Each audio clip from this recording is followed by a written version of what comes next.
Olá, Jéssica!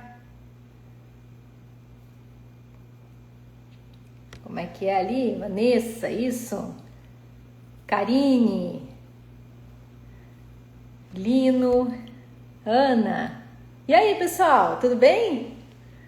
Como é que tá? Hoje eu tô no consultório, gente, ó. Tô aqui.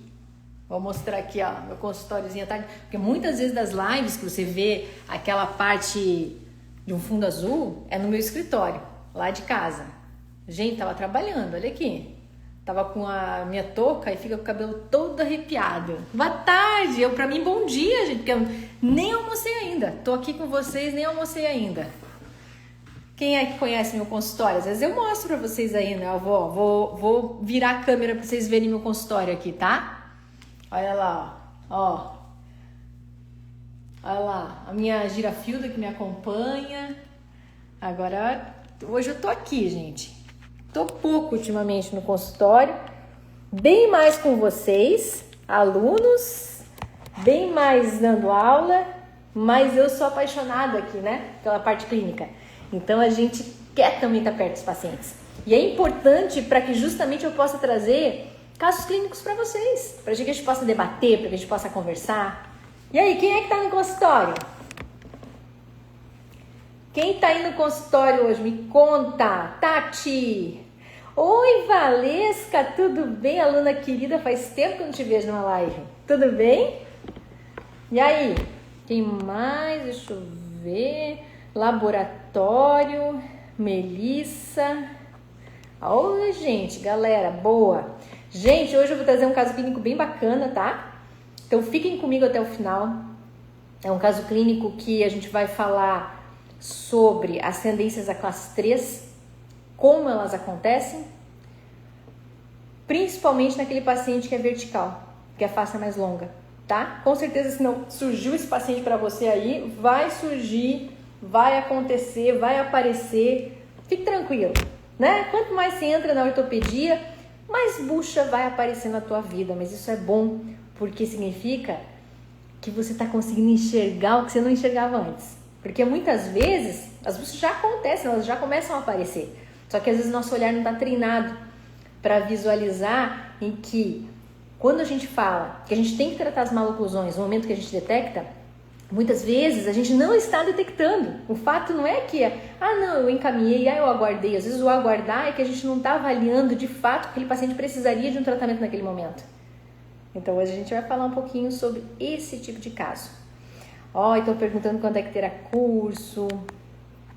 Gente, vamos lá. Lembrando que nós vamos estar na semana da maratona, fora a semana que vem a outra, primeira semana de agosto, tá? Então, na primeira semana de agosto, a gente vai estar com a semana da maratona. Vou falar muita coisa de ortopedia funcional, 3 dias muito intensos, terça, quarta e quinta-feira. Então, estejam comigo. Quem não se inscreveu ainda, vai acabando essa live aqui, vai lá no link da bio e se inscreve. É gratuito, eu vou estar com vocês, tá? Todos esses dias, online, às 20 horas, na primeira semana de agosto ali, terça, quarta e quinta-feira. Acabando aqui, vai lá se inscrever, quem não se inscreveu. Vamos para o nosso caso clínico, então, gente? Vamos lá. O que eu vou trazer hoje aqui é um casinho mais antigo, que eu estava separando hoje de manhã, olhando, será que eu vou apresentar até com participação de alunos, tá? Então, olha que bacana. Vamos lá, vamos começar.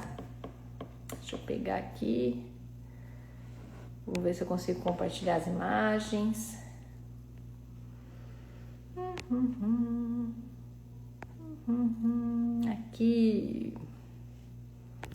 Aqui, ó, gente.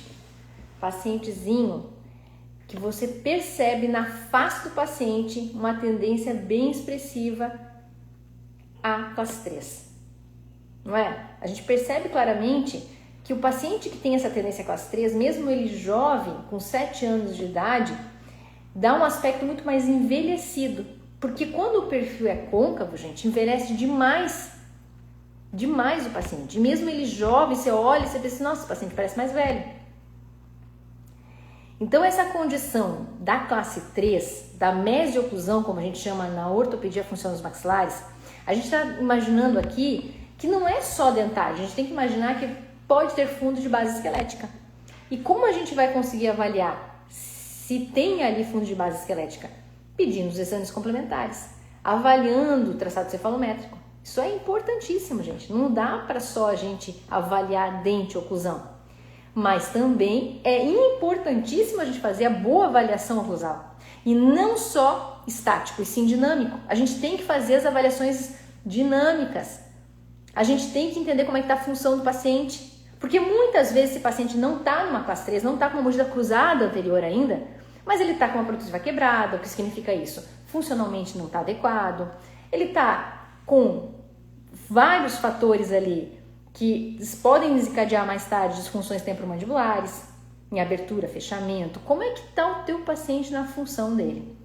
Não só na função da dinâmica mandibular, gente, mas também nas funções que eu falo, como mastigação, expiração, fonação. Tudo isso você tem que avaliar, tá? Então começa a ter essa atenção com o paciente.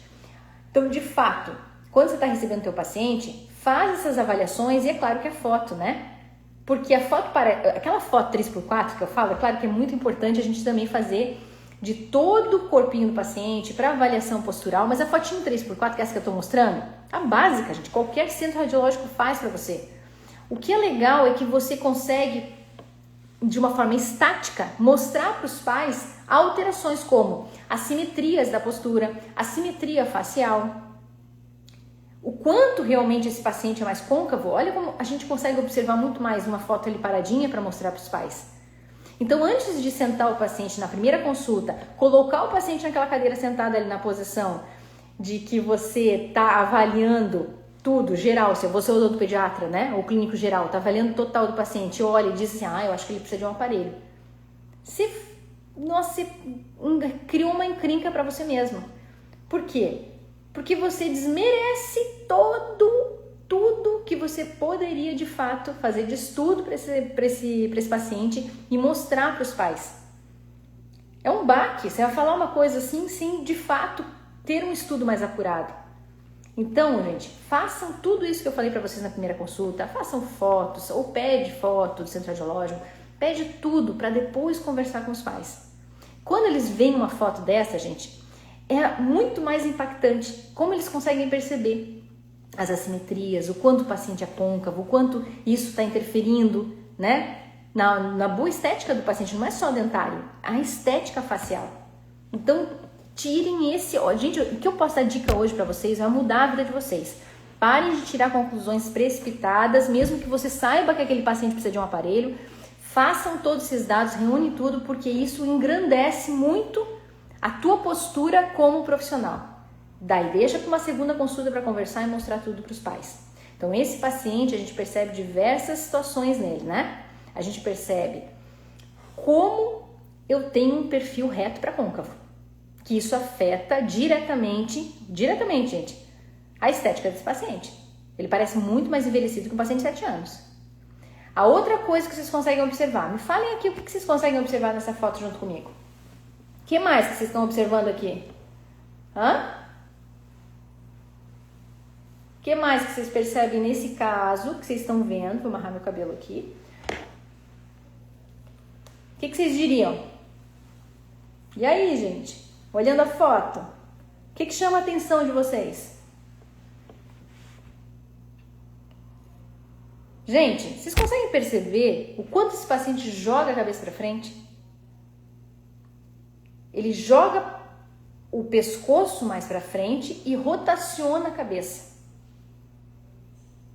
É uma postura que a gente vê, isso mesmo, a postura que a gente vê na foto ali paradinho e que provavelmente numa foto ali, que eu não vou mostrar o caso todo, né? Quando a gente vai ver a foto do paciente de perfil, de postura, que tem que ser do corpinho inteiro, ou pelo menos até pegar as mãozinhas, como a gente percebe alterações como lordose, cifose, várias outras alterações no paciente.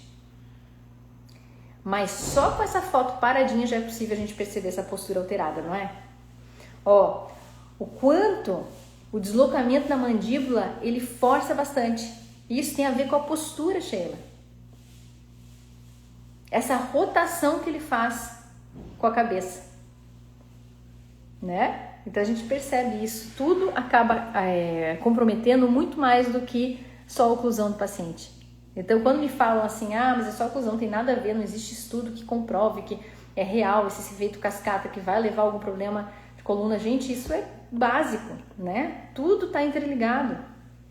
Então a gente percebe, quem trabalha sério, quem trabalha com a função do paciente, a gente sabe que os pacientes, por exemplo, respiradores orais, pacientes que respira pela boca, faz alteração também, projeção da cabeça para frente, ombros para frente projetados, escápula. A gente vê essas alterações como lordose. Então sim, existem alterações no contexto geral do paciente como efeito cascata. Então, no classe 3 é bem comum esse perfil no paciente, né? Bem comum. Essa fotinho aqui, ó. Opa, deixa eu botar de novo. Botei a mesma. É do paciente de lado. Aí a gente vai ver, deixa eu pegar aqui. Aqui. Lá dentro da boca desse paciente. Então, quando a gente vai avaliar dentro da boquinha desse paciente, a gente percebe algumas situações.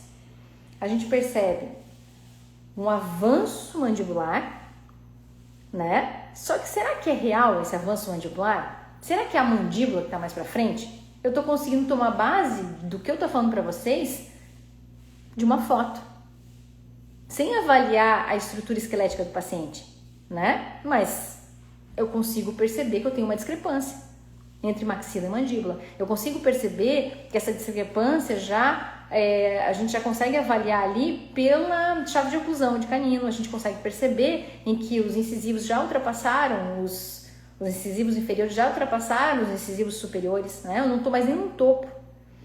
Mas mais do que isso, eu consigo perceber que ele mantém uma postura de língua bem ruim, baixa e com interposição lingual. E com isso, eu faço com que mantenha ali uma mordida aberta. Não é só porque os incisivos estão em erupção. Se você observar o paciente de lado, gente, olha lá, o paciente, ó, de ladinho, você vê que não está nem topo isso mais. Se o paciente tivesse uma tendência, tá, a mordida cruzada anterior, a gente não veria os dentes superiores. A gente não estaria vendo os dentes superiores, ele estaria recoberto, porque daí eu teria o quê? Uma mordida cruzada anterior. Eu não tenho. O que eu tenho? Olha aqui, ó, avanço da mandíbula ou a deficiência da maxila, ó, deficiência da maxila ou avanço da mandíbula, ou as duas coisas concomitantes. E isso pode estar... O que pode estar ligado a isso, gente? Genética, sim, claro, a gente sabe que a genética pode estar ligada, mas também fatores funcionais. Uma posição de língua, respiração, vários fatores ambientais e comportamentais que podem levar a uma maloclusão também, como classe 3 ou a mesioclusão. Então, o fator hoje, o que eu estou avaliando por essa foto com vocês, gente? Eu vou trazer mais dados do caso. Mas o que vocês conseguem ver por essa foto? Sem estar conversando, sem ter exame subjetivo. Eu não estou trazendo o exame subjetivo do caso. Eu não estou trazendo postural. Eu estou trazendo poucos elementos desse caso. Porque aqui nem dá tempo, né? A gente tem pouco tempo para conversar. Mas eu estou trazendo, gente, evidências que são fundamentais para que vocês consigam entender como a função altera tudo. Então, o que eu trouxe lá de primeiro, gente? Uma foto da face, super côncava. A gente vê a postura do paciente, quanto estava ruim. Quando a gente vê o paciente lá dentro da boquinha, intrabucal, é notório que a gente vê uma posição de língua baixa. A gente vê uma posição de língua que esse paciente faz uma interposição lingual quando vai deglutir. A gente vê que eu tenho uma discrepância aqui, ó, que não é só inclinação dentária. Não é tudo isso? E aí eu fico pensando, né? O que eu penso nesse momento? Quando você recebe esse paciente aqui, o que você faria hoje? O que você faria com esse paciente hoje recebendo no consultório? Você vai intervir nesse momento ou você esperaria os incisivos erupcionarem por completo, todos os superiores, os inferiores, ver como vai se acomodar essa oclusão? O que hoje você faria com esse paciente? Você não precisa me contar. Eu posso deixar, né, esse pensamento aí para cada um pensar, não, eu tentaria com a ortopedia facial, hoje eu tentaria com a ortopedia funcional, eu esperaria, hoje eu não sei o que eu faria com esse paciente, eu vou encaminhar. Mas o que eu gente, a única coisa que eu quero que vocês saiam daqui com um pensamento é, você não pode deixar esse paciente nessa condição. Você tem que sim intervir. Você tem que intervir, esse paciente está pedindo socorro. E não é só por uma maloclusão ruim, tá? É por uma postura ruim. Ah, olha lá, o Zane colocaria pista direta. Aí depende, gente, né? Pista direta não é para todo caso. Mas vamos lá. Esse paciente precisa, sem dúvida, a única coisa que a gente tem que ter aqui de comum acordo, gente, é esse paciente precisa ser tratado. A única coisa que todo mundo tem que sair com o mesmo pensamento daqui é que não dá para esperar. Tem que intervir nesse momento esse paciente. É a única coisa, gente. Se um vai estar dizendo aqui coloca PIP com arco de Escher, o outro coloca pista direta, se o outro me falar que colocaria máscara nele, não importa. O pensamento que todo mundo tem que sair daqui, encaminhar para fono, com certeza também, né? Mas o pensamento que a gente tem que ter é que essa ação tem que ser multidisciplinar, ok. Mas não é só mandar o paciente para fono. Você tem que tratar esse paciente como profissional da saúde e se você quer tratar de criança. Né? Então, assim, reeducar a língua, reposicionar essa língua. Tá? Então, isso é muito importante. Então, gente, ó, falando da cefalometria ali, ó, quem colocaria ortopedia facial, né? Então, olha aqui, gente. Se a gente vai ver a cefalometria desse paciente, é claro que eu não vou falar sobre os traçados cefalométricos dele nesse momento aqui, de tudo, mas o que eu posso dizer e que vocês conseguem observar aqui é que eu tenho um canal mais estreito, eu tenho uma leve hipertrofia da adenoide sim, eu tenho cornetos hipertróficos, né, na região onde a gente vê do seio maxilar, um pouco acima, a gente consegue observar os cornetos e esses, quanto mais radiopaco essa região, pode ser um indício de pacientes mais alérgicos. Né? Então eu posso ter agressão por isso da adenoide, eu posso ter uma hipertrofia mais severa da adenoide, posso ter ali as vias aéreas mais comprometidas e mais estreitas. O que mais eu observo nesse paciente? Eu observo sim que ele tem um ângulo aníaco mais aberto, então ele tem uma característica de face mais longa, ele tem uma deficiência real ali, esquelética da base maxilar, avanço que pode ser postural também, mandibular, mas eu sei que a base, o ponto A tá para trás. Então toda essa análise a gente também vai fazer, além dos exames funcionais que eu falei para vocês, tudo, né? E aí, gente, vamos lá. Vamos voltar para a boquinha do paciente, tá? De novo, olha lá, voltei. Então eu sei que esse paciente tem uma face longa, esquelética mesmo, real, ângulo aníaco muito aberto. Tô vendo lá, eu sei que tem uma postura muito ruim de língua, que a gente falou muito sobre essa postura de língua, né? O que vai fazer, tem que trabalhar. A gente tem que pensar aqui que esse paciente tem claramente problemas aqui, ó, no sagital, menos no transversal, muito mais no sagital. Transversal por quê? Eu sei que tem menos problema aqui, que seria da falta de espaço para ele, mas sim muito mais no sagital, nesse controle, tá? Maxilomandibular. Então, com esses dados, eu sei que eu preciso trabalhar muito a função desse paciente, em condição de respiração, em condição de posição de língua. Não vou trabalhar sozinha, bravo para quem falou isso. A gente vai trabalhar, sim, com um alergista, com a fono, e a gente vai intervir. Eu, dentro da área da ortopedia funcional dos maxilares, vou trabalhar com aparelho ortopédico funcional, o que eu já faço mais de 10 anos na minha clínica. Mas com base a esses dados que eu estou mostrando para vocês, o que eu preciso? Quais são as minhas prioridades? Então, a necessidade do meu paciente, tudo que ele tem. Quais são as necessidades dele? Várias, a gente falou aqui. Ele tem ali posição de língua ruim, ele está com uma tendência à mordida aberta, ele tem uma tendência à mesioclusão. E aí? Não é? Se a gente seguir para a linha da ortopedia funcional dos maxilares, o que eu poderia aqui pensar num aparelho? Antes de a gente pensar no aparelho, a gente tem que pensar na mudança de postura. Então, na mudança de postura, a gente vai pensar nesse paciente específico em fazer uma retro, que a gente fala. Se a gente consegue manipular o paciente, ok. Muitas vezes a gente consegue fazer a manipulação do paciente e saber, de fato, aonde se acomoda esses côndilos dentro da cavidade glenoide. Mas nem sempre. Então, o máximo que nos permite, olha só, o máximo que nos permite fazer uma mudança de postura no sentido sagital, gente, é 1 milímetro em retro. E aí, o meu paciente tem uma aderência mordida aberta. Eu vou fazer levante vertical aqui posterior? Eu vou levantar qualquer coisa aqui, gente, posterior? E aí, o que vocês me dizem? Quem faz já um pouco de ortopedia aqui? Quando eu vou fazer a mudança de postura, gente, mudança de postura, para quem não faz ortopedia funcional ainda, então eu vou dizer uma coisa. Não tem como você querer fazer ortopedia funcional dos maxilares se a gente não trabalha com a mudança de postura no paciente. Seja na dinâmica mandibular ou na postura de língua. Isso é fundamental. Então, o que eu estou trazendo para vocês aqui é essa mudança de postura. Meu paciente está na máxima intercuspidação, o que eu vou fazer para mudar essa postura e fazer a ancoragem do meu aparelho, manter essa mudança de postura?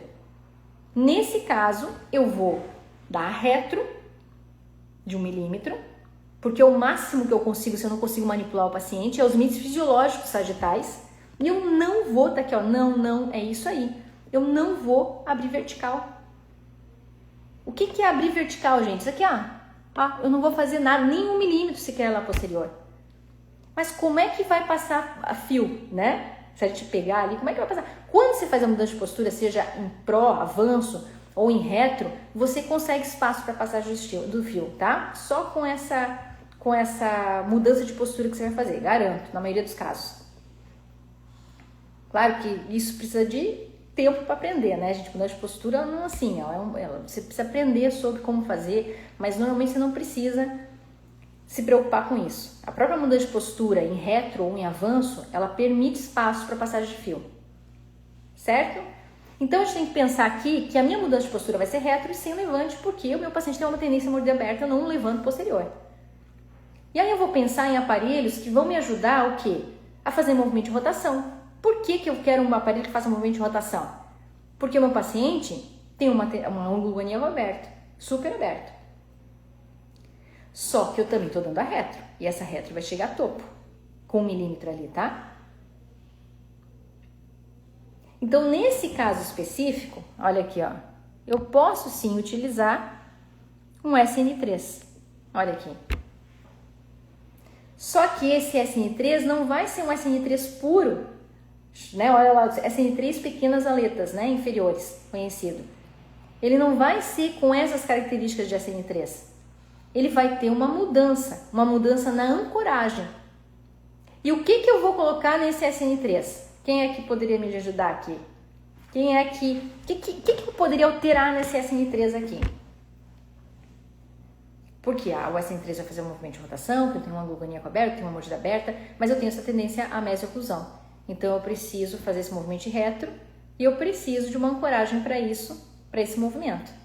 Então eu não vou usar o arco vestibular de Binder, eu vou trocar por um outro arco, um arco que me mantenha essa ancoragem. Qual é o arco que eu utilizo nesses casos? Qual o arco, gente? E aí? O arco de Ashler. Perfeito. Então eu vou substituir, tá? O arco de vestibular de Binder pelo arco de Ashler, porque vai manter a minha mudança de postura no sentido de reto. Entenderam? Só que eu vi nos meus exames cefalométricos e toda a minha avaliação do paciente que meu paciente tem uma deficiência da maxila, da pré-maxila. E a gente sabe que quando eu tenho essa minha pré-maxila, eu preciso de remodelação superficial, algo que pode auxiliar demais esse paciente são os escudos, porque o escudo afasta essa musculatura, ó. E quando eu tenho um afastamento dessa musculatura, com o escudo lá afastando essa musculatura, eu tenho sim o poder da remodelação superficial dessa região. Então eu vou usar um SN3 com arco de Ashler e escudos superiores lá em fundo de vestíbulo. Certo? Agora, gente, tem uma coisa que eu preciso muito explicar para vocês, e que isso é muito importante. E que se vocês entenderem isso, hoje vocês ganharam muita coisa de conhecimento em ortopedia funcional, tá? Eu tô falando para vocês que esse paciente tem uma tendência, ó, a hiperdivergência, né? Que é um ângulo maníaco aberto, aqui também, maxila tá mais alta, uma hiperdivergência.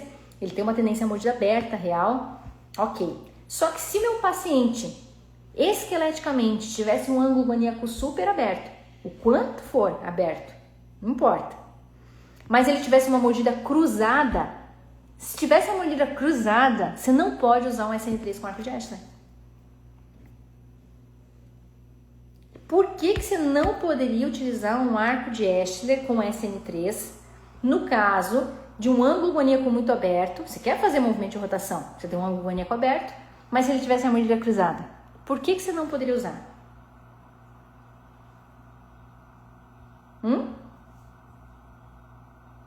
E aí? Por que você não poderia utilizar, vou repetir, vamos ver quem é que me ajuda. Um SN3 com arco de Ashler se eu tivesse uma mordida cruzada. Então eu vou falar, gente. Isso aqui, ó, se vocês conseguirem pegar isso hoje, anota aí pra vocês. Vocês aprenderam muita coisa hoje aqui em ortopedia funcional. Por quê?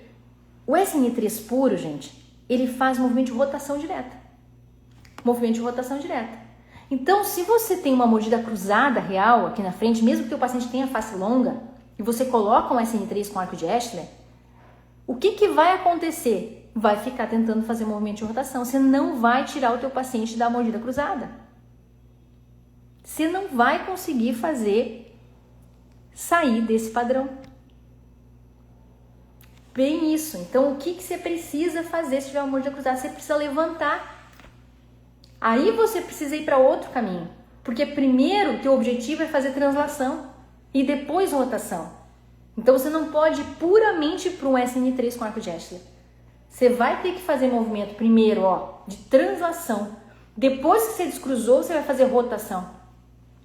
Senão, você não sai do padrão de mordida cruzada. E eu vejo muita gente.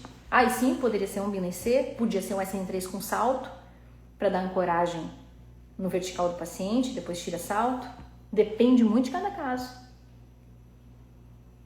Tá? Mas isso é bem importante, gente. Você não pode, de forma alguma, se o paciente tem mordida cruzada anterior e tem ângulo maníaco muito aberto, face longa, aí você olha aquela face, olha a base esquelética do paciente, aí eu vou com SN3 direto. Você vai ficar fazendo rotação, você não vai chegar a lugar nenhum, ok? Então vamos lá.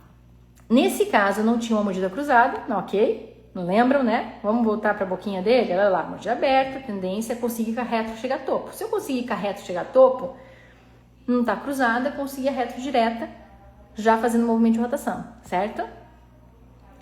Aí a gente foi, neste caso, com o SN3, tá? Enclave,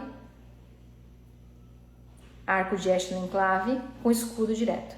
Só que teve um erro aqui, bem grave, alguns, e nós vamos falar sobre eles. Porque eu não quero que vocês cometam erros que eu já tenha cometido lá atrás, por mais que o caso tenha dado certo. E isso foi com o aluno junto, tá?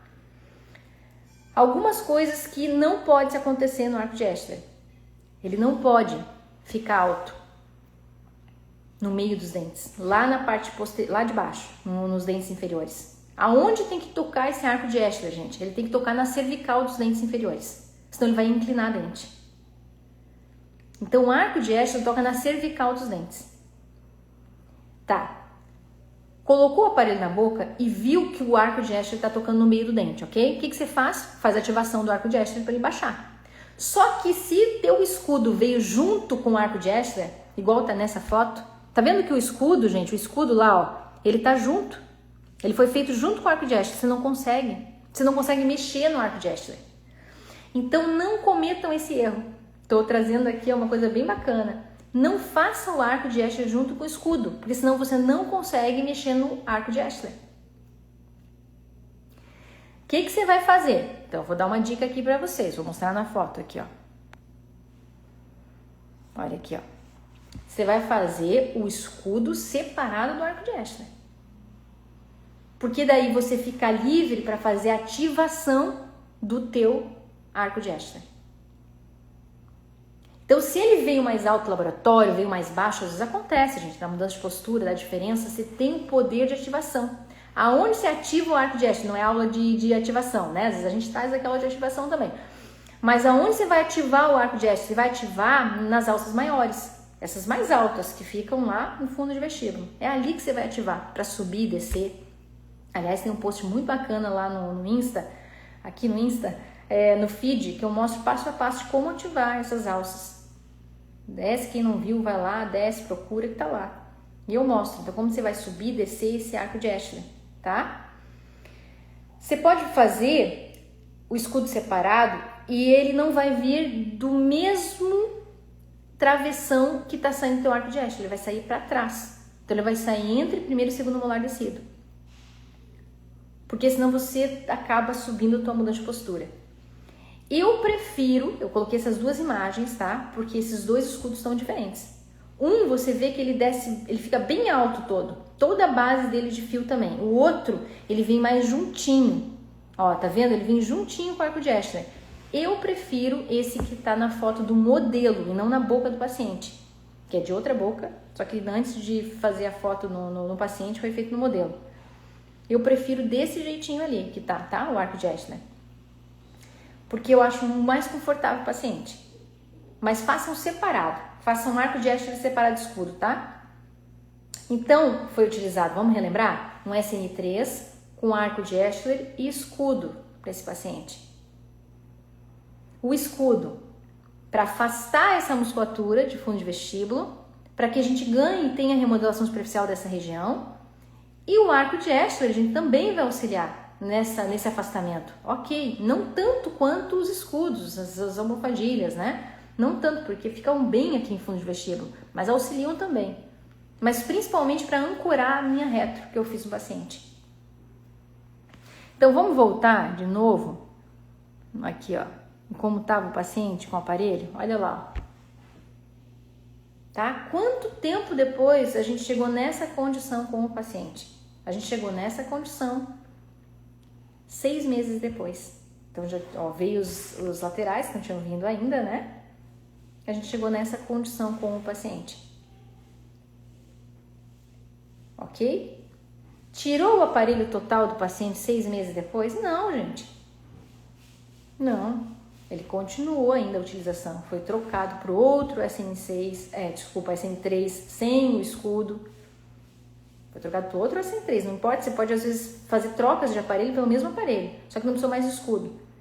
Tá? Para continuar a remodelação e ainda melhorou bem mais a oclusão desse paciente.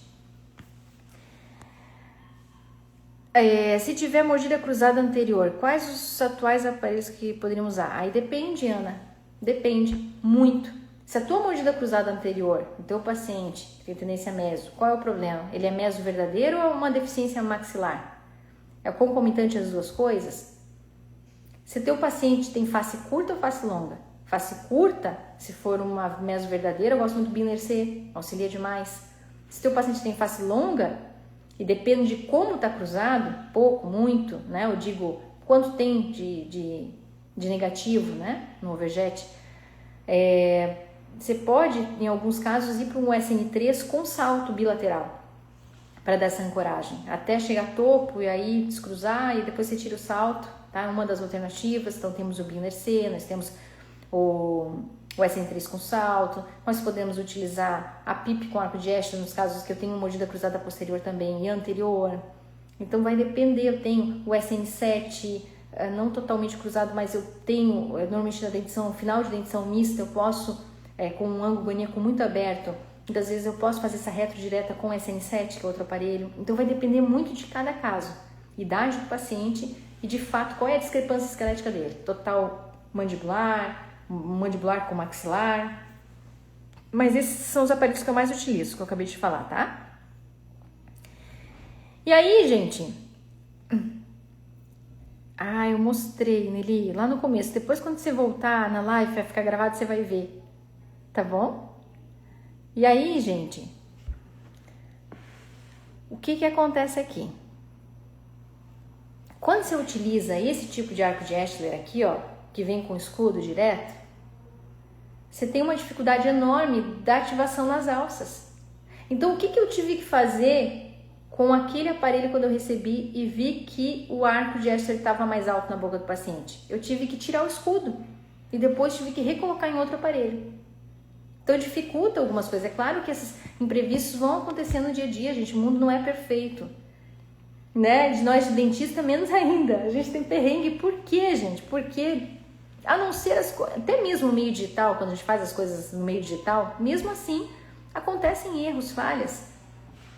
O nosso trabalho, ele é muito minucioso, muito manual. Todo dentista, não só na área da ortopedia funcional, gente. Quem trabalha também com a parte de prótese sabe disso, né? A gente sabe que demanda muito que milímetros, é tudo milímetro. Então não pense que está acontecendo só com você. Se você está fazendo algo, mas aconteceu isso comigo. Acontece comigo também, estou trazendo para vocês. Ó. E veio mais alto, tira escudo, vão baixar arco. Então o importante não é os perrengues que vão acontecendo. O importante é como você está resolvendo os seus perrengues. Que base que você tem para resolver o teu perrengue do dia a dia. Porque se está acontecendo tudo muito perfeito, você não está enxergando as coisas. Então, às vezes, você está instalando um arco mais alto e não está baixando ele, não está deixando ele onde deveria. Porque quanto mais nosso olhar é apurado, quanto mais a gente realmente consegue perceber minuciosamente as coisas, mais problemas você vai ver. Pode ter certeza. Só que mais rápido você vai resolver seus casos. Mais rápido você vai se tornar uma referência. Porque às vezes a gente olha aquilo ali, não vê direito e fica empacado o caso, né? Um ano e não sai do lugar, porque às vezes faltou aquele olhar. E assim, gente, o problema vai acontecer, que nem eu tô mostrando pra vocês, vai. Mas volto a dizer, como é que você tá resolvendo seus perrengues hoje do consultório? Com segurança? Então, se acontecer, no caso de vocês, pediu arco de Escher com escudo, lembrem-se disso que a gente conversou hoje, tá? Peçam separado, escudo separado, porque você vai ter muito mais autonomia de trabalhar com arco de Escher e trabalhar com escudo. Levantar escudo, trabalhar separadamente é muito melhor.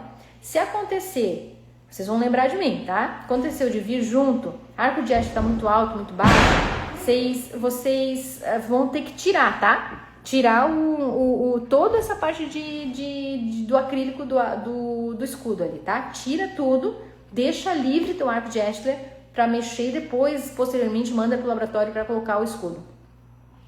Tira com broca, desgasta toda essa parte do escudo para poder mexer no arco de Escher. Não tem outro jeito. Não queiram mexer no arco de Escher com o escudo ali que vai dar problema. Vocês vão quebrar o arco de Escher, tá bom? Normalmente, Uzani, vai ter passagens, só não tem na mesma posição do fio, né? Você não pode colocar os dois, arco de Escher e escudo, na mesma passagem. Você vai ter que passar na passagem posterior. Você vai ter que colocar entre, provavelmente, primeiro e segundo molar descido. Ou primeiro e segundo pré-molar, né? Se já for dente permanente. Tá? Normalmente você vai ter que deslocar. Senão, se não for com levante é mais fácil, né? Você passa os dois. Mas se não, é um caso parecido com esse que eu tô falando para vocês, que é uma tendência classe 3, se vocês não forem fazer levante, só o movimento de trás ou para frente do modelo, ele vai criar alguns espaços, porque ele vai sair da engrenagem dos dentes. Então ele vai criar essas folguinhas em que passa um fio 09, dois não passa. Então se tiver que passar os dois no mesmo espaço, não vai. Tá? Então, gente, esse caso, deixa eu mostrar aqui para vocês, aqui. Eu trago para vocês o caso após 1 ano e meio. 1 ano e meio. Tô falando 6 meses o primeiro aparelho. Depois o paciente usou mais 6 meses e pouquinho o segundo aparelho, tá? Que foi um outro SN3. Depois o paciente foi pro noturno. Então, uma foto que separa da outra 1 ano e meio. Mas o que eu queria que vocês percebessem? O paciente parece que tá mais jovem na segunda foto. O paciente parece que... uma criança, né? Parece que eu fiz a foto primeiro lá, paciente com 7 anos de idade, e depois o paciente com 9 anos de idade. Então, olha como o perfil, gente, interfere. Quando a gente fala, né, que quem faz harmonização facial aí, sabe disso? Quando eles vão lá e tentam preencher toda essa região, porque deixa o paciente mais jovem, é claro, perfil côncavo deixa o paciente muito envelhecido. Então, o paciente ele ficou muito mais bonito porque ele ganhou essa região toda da pré-maxila, né? Ficou com um perfil muito mais harmônico. Parece que emagreceu. A postura dele, é claro que ainda não é das melhores, mas a gente percebe uma melhora na postura. Porque tem alguns pacientes que a gente trabalha com alunos, né, em instituição, e é claro que a gente até encaminha, né, vai para osteopata ou fisioterapia, vai para fono, mas nem todos conseguem. Então, às vezes, a gente fica ali insistindo no trabalho multidisciplinar, mas a gente sabe que não é fácil para toda a família.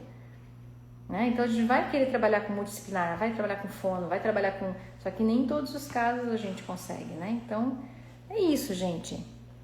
Ó, o que que acontece? O que que eu... Uma rima, cabelo tá tudo espetadinho.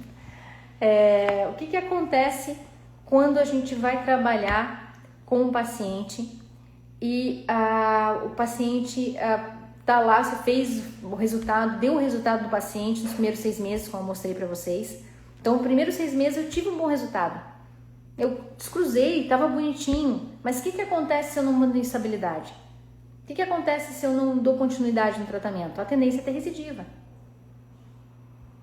Não é assim, gente. Não vai resolver o problema do paciente em 3, 4 meses. Você resolve muitas vezes e melhora muito a maloclusão.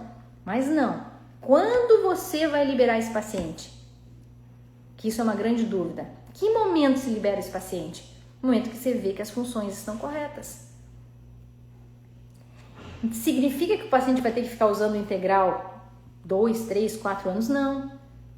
No momento em que você deixou mais estável esse paciente, você descruzou, você pode começar a reduzir tempo. Você pode muitas vezes partir para o noturno.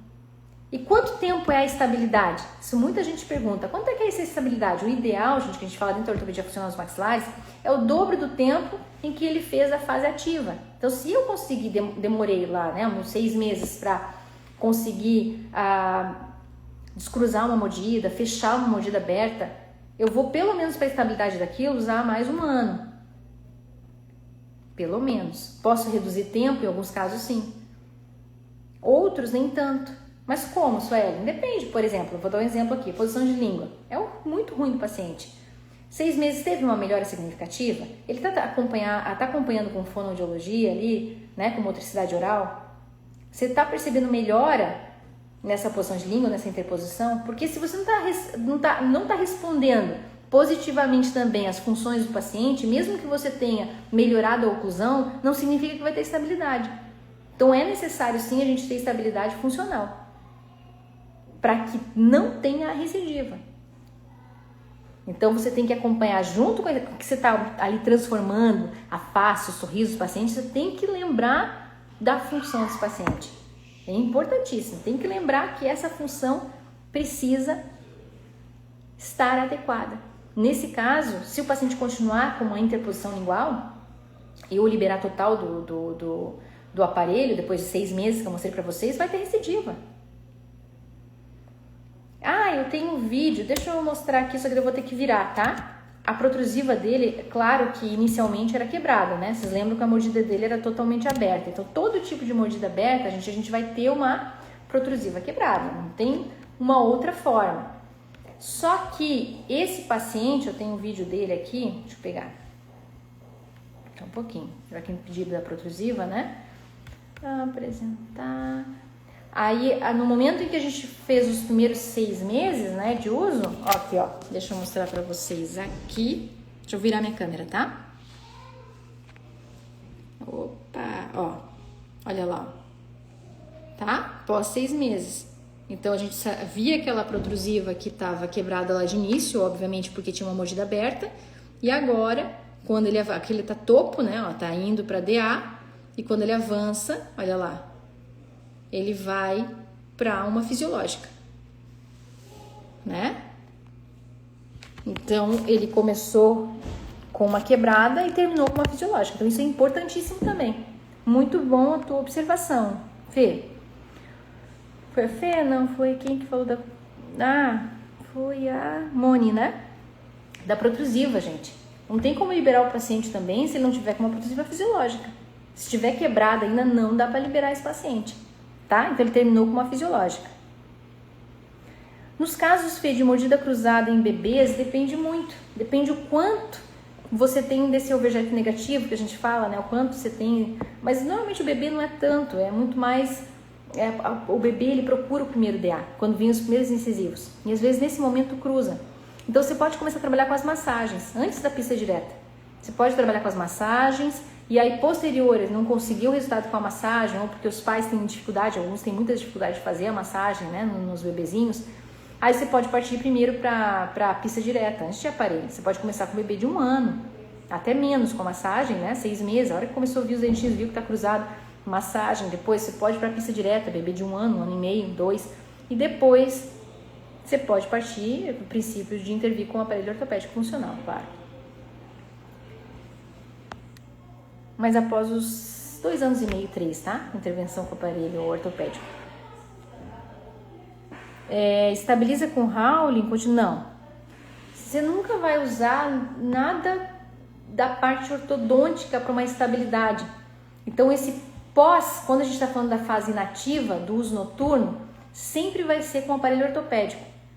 Então pode ser novamente com um SN3? Pode ser, né? Então usa o primeiro SN3, depois o segundo SN3 aí na fase ativa, que é o uso integral, e termina com o uso noturno do SN3? Pode. Poderia ir para um outro aparelho ortopédico? Sim. Mas normalmente a gente prioriza finalizar a fase inativa, que também a gente chama de contenção, né, de estabilidade, com a ortopedia funcional. Porque é uma criança que está em desenvolvimento, então o aparelho vai ter o cofão, vai ter expansores, você vai continuar vivendo esse paciente em retornos de 3 em 3 meses, de 4 em 4.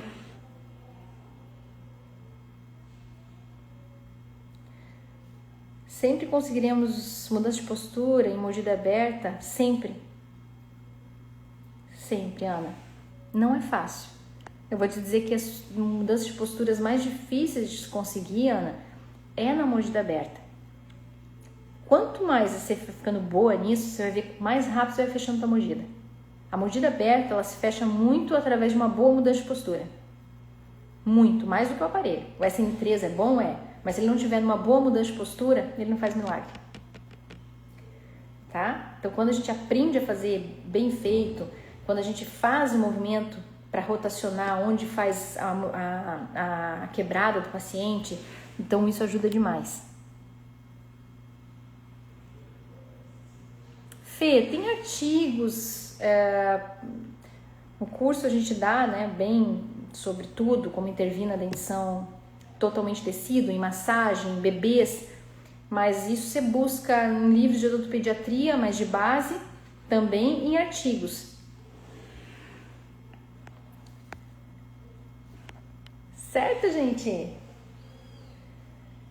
Gente, foi bom demais, né?